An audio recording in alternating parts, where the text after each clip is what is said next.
सगळ्यांनी दाखवा मॅडम. ओ आजी दाखव बाळा. सगळ्यांनी अन्नदान दाखवा. हा बोल ना. इम्रान हा doctor Imran Hamzi Saifi hospital. Doctor Imran Hamzawala Saifi हॉस्पिटलमधून नेहमी आदिवासी पाड्यांसाठी अन्नदान करतात.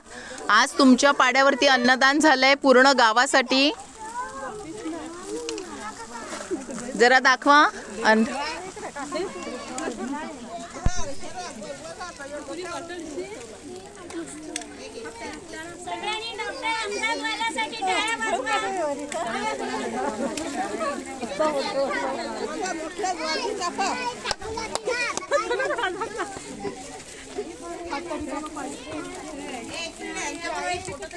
हा हे आम्हाला आता सगळ्यांसमोर बरोबर एक फोटो काढायचा आहे. हा सिस्टर